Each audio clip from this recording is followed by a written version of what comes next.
O livro de Daniel, parte 2. Bem, vamos então estudar agora o capítulo 1 do livro de Daniel. Existem algumas ênfases neste capítulo. Primeiro, vamos explicar o cativeiro de Judá. Isto é encontrado nos versículos 1 e 2.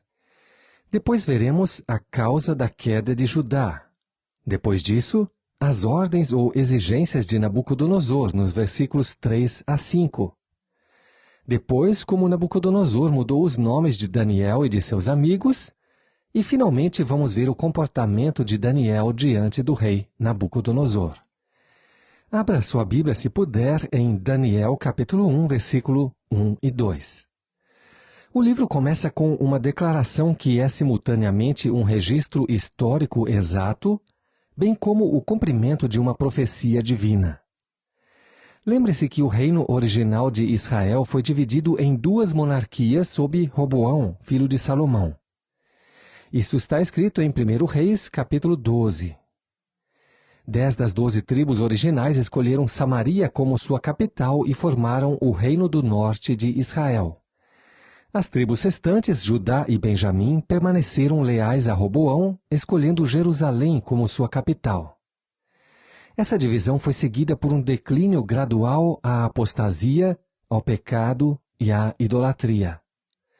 Deus zelava por seu povo, tanto que tinha advertido seu servo Moisés sobre as consequências de qualquer separação voluntária da parte deles. Se eles rompessem a aliança que Deus havia feito com eles e procurassem falsos deuses, haveriam sérias consequências.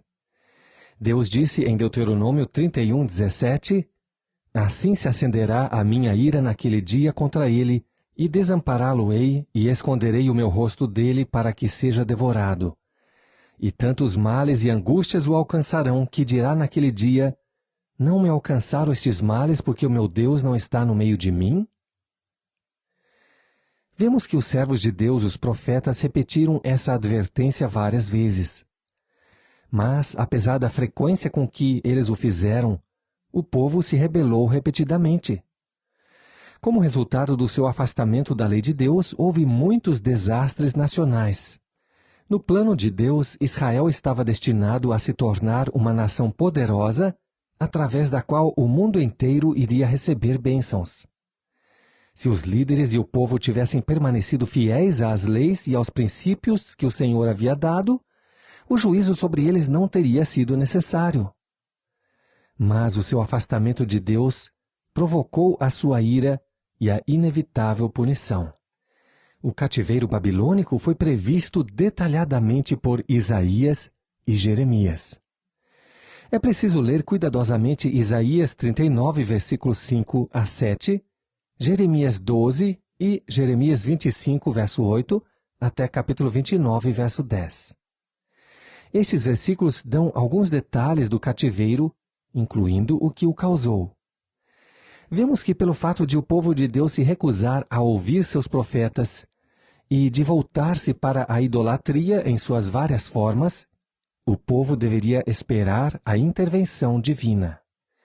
Havia um pecado em particular que Israel tinha cometido e foi em relação à lei da terra, de acordo com Levítico 25, 1 a 7.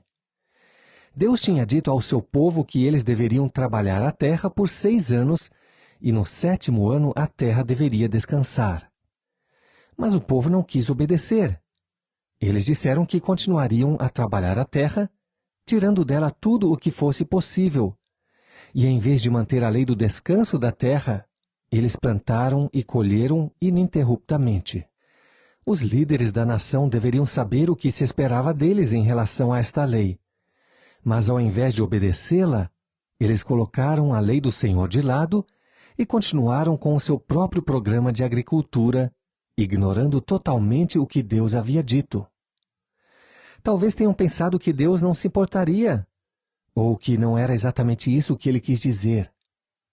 O coração humano é capaz de muitas e variadas desculpas e explicações quando é confrontado com as suas ações erradas. Mas, meus amigos, o pecado tem suas consequências que algum dia se mostrarão. Os pecados de Judá contra a lei da terra continuou durante 490 anos. e eles pagaram um alto preço por esta transgressão. O Senhor Deus deu Joaquim, rei de Judá, nas mãos de Nabucodonosor, e assim o povo foi levado cativo para a terra da Babilônia. Esta foi uma lição importante para o meu próprio coração. Eu não posso continuar a desobedecer à lei de Deus e escapar das inevitáveis consequências. A primeira lição importante para nós em Daniel é que Deus odeia e julga o pecado. Continuando o nosso estudo no livro de Daniel, vamos ver nos versículos 3 a 7 algumas demandas e alguns projetos do rei Nabucodonosor. E disse o rei a Aspenaz, chefe dos seus eunucos, que trouxesse alguns dos filhos de Israel e da linhagem real e dos príncipes, jovens em quem não houvesse defeito algum, de boa aparência e instruídos em toda a sabedoria, e doutos em ciência e entendidos no conhecimento, e que tivessem habilidade para assistirem no palácio real, e que lhes ensinassem as letras e a língua dos caldeus. E o rei lhes determinou a porção diária das iguarias do rei e do vinho que ele bebia, e que assim fossem mantidos por 3 anos, para que no fim destes pudessem estar diante do rei.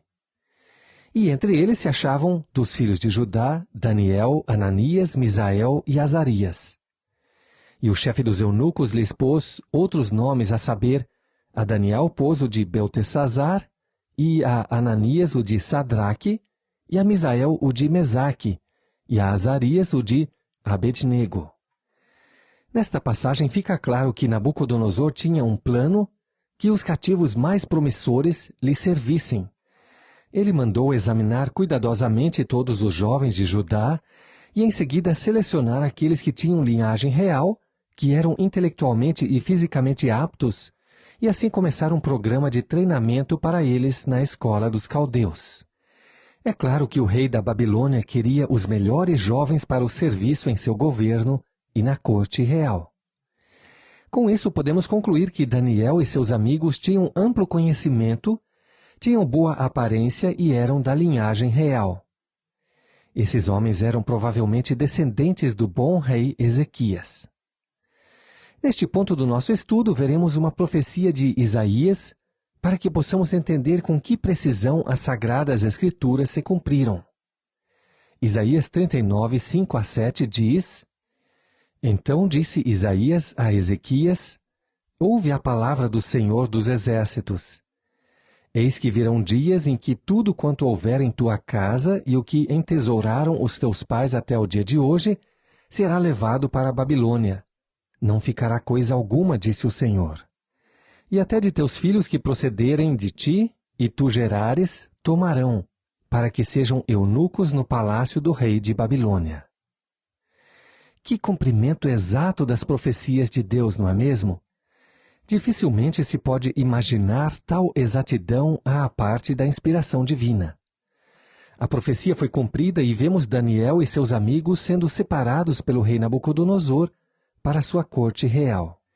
Como Daniel se comportou no meio de toda esta situação? Nos versículos 8 a 16 vemos o comportamento e a atitude de Daniel. Lembre-se que o chefe dos eunucos havia mudado o nome de Daniel, mas não conseguira mudar o seu caráter. Colocar um homem em uma cultura diferente não necessariamente mudará seu caráter. Esse ambiente novo e diferente levou Daniel a uma crise em sua vida. Ele sabia que não poderia evitar seu cativeiro, mas também sabia que poderia contaminar-se facilmente. Esta foi uma prova crucial para Daniel e seus amigos e não foi fácil. Afinal, Daniel não foi feito prisioneiro pelos seus pecados, mas por causa dos pecados de seus pais. E agora, como um escravo em um país estrangeiro, ele poderia ter ficado amargurado, desanimado, dizendo: de que vale a pena servir a Deus? Melhor é aproveitar a vida na Babilônia ao máximo, porque amanhã posso estar morto.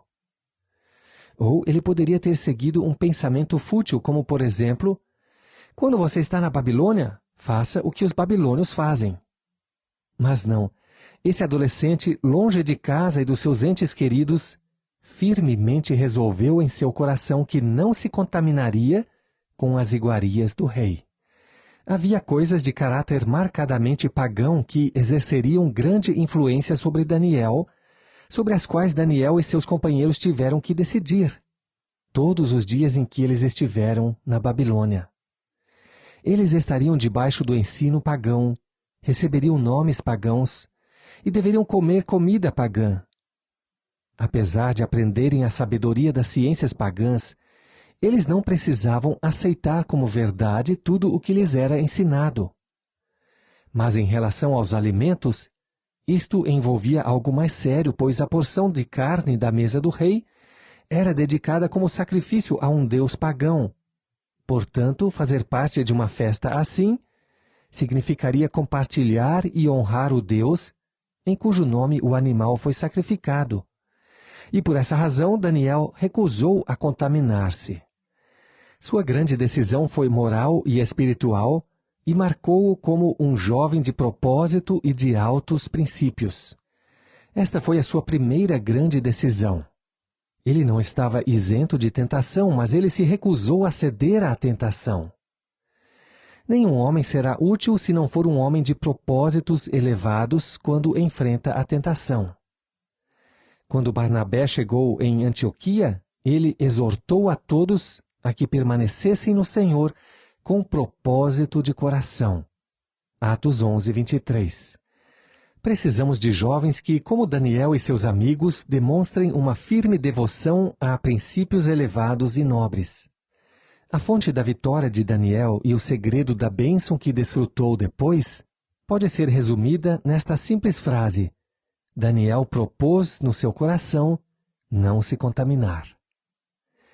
Há muita coisa para aprender com Daniel neste primeiro capítulo. Se vivermos uma vida separada, em obediência à palavra de Deus, Deus pode controlar os corações dos homens para o nosso bem.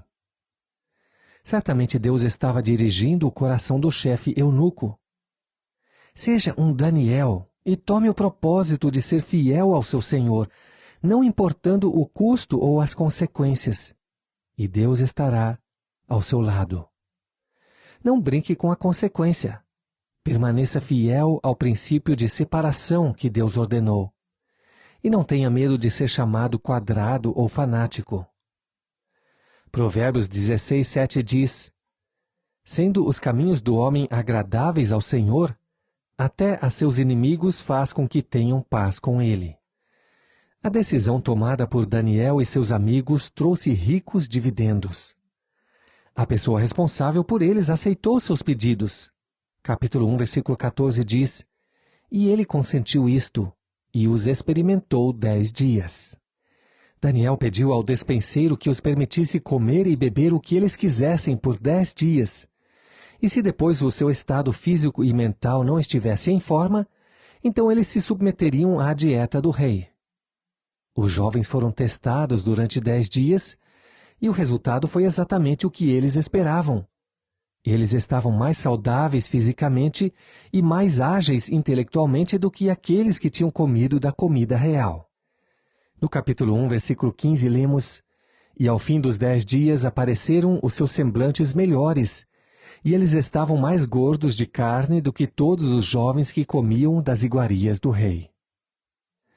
Ah, aqui está uma bela lição para todos nós. Eu vejo aqui uma demonstração da graça e do poder de Deus. Daniel e seus amigos desfrutaram da provisão da graça de Deus, e os babilônios começaram a ver uma demonstração do poder de Deus. Como cristãos, deveríamos tomar nota disto para o nosso próprio proveito e ganho. O crente que se apega à vontade de Deus jamais será achado em falta, em necessidade, desprovido. O versículo 16 diz: Assim o despenseiro tirou-lhes a porção das iguarias e o vinho de que deviam beber, e lhes dava legumes. O teste foi tão bem sucedido que Daniel continuou com a sua dieta. Que testemunho do poder de Deus de Israel para os líderes da Babilônia. Nos versículos finais deste capítulo, vemos algo sobre o comportamento e o desenvolvimento de Daniel. A ênfase nestes versículos finais do capítulo 1 está no progresso e no crescimento, especialmente de Daniel, a quem Deus deu conhecimento, compreensão da literatura e das ciências dos babilônios, bem como um entendimento especial em todo o tipo de visão e sonho. Daniel estava pronto para demonstrar o chamado e os dons de um profeta. A primeira qualificação para se tornar um profeta de Deus foi a decisão de Daniel em ser santo e separado do pecado. A segunda qualificação foi dedicar-se com diligência aos seus estudos. Mas há um fato importante que não deve ser esquecido. Deus lhe deu o conhecimento. As conquistas de Daniel eram dons de Deus. Daniel aprendeu isso e nós devemos aprender esta mesma verdade também. À medida que crescemos e progredimos na experiência cristã, nunca devemos nos esquecer do fato de que tudo o que temos vem de Deus. Se algum dia nos orgulharmos do nosso conhecimento, cairemos na armadilha juntamente com aqueles a respeito de quem se encontra escrito: a ciência incha. Voltando ao texto de Daniel capítulo 1, vemos que a sabedoria e o entendimento que Deus deu a Daniel foram um conhecimento com discernimento. Sem dúvida, ele aprendeu muito sobre as práticas supersticiosas dos caldeus, porque para servir eficazmente no governo babilônico era necessário que Daniel fosse instruído na sabedoria dos babilônios. Mas nós vemos que Deus deu o grande dom do discernimento, que o orientou divinamente para distinguir as coisas. Essa iluminação vem do alto. Nenhum homem pode alcançá-la através dos seus próprios esforços. O progresso e o desenvolvimento foram tão notáveis que o rei encontrou Daniel e seus companheiros 10 vezes mais doutos do que todos os magos astrólogos que havia em todo o seu reino. Daniel 1:20. E Daniel permaneceu no serviço, versículo 21. É claro que ele permaneceu, é exatamente o que se poderia esperar. Todo este primeiro capítulo serve como uma excelente introdução para mostrar como, pela providência de Deus, Daniel foi protegido, preservado, alcançando uma posição de destaque e influência. Isto deve nos dar coragem para que continuemos a viver da maneira que Deus deseja que nós vivamos. A palavra de Deus nos ensina que devemos permanecer firmes. Todo crente deve ser como Daniel. Nós vivemos em um mundo que se opõe fortemente a Deus e a seu povo, assim como os babilônios no tempo de Daniel. A Babilônia do nosso tempo, profetizada em Apocalipse 17 e 18, esmagaria completamente o cristão se fosse possível. Muitos se embriagam com seu vinho e se envolvem em adultério espiritual. A Babilônia dos últimos dias tem levado cativos a muitos que são inescrupulosos e ignorantes. Mas a palavra de Deus é clara. Devemos ter coragem para permanecermos firmes, mesmo sendo minoria,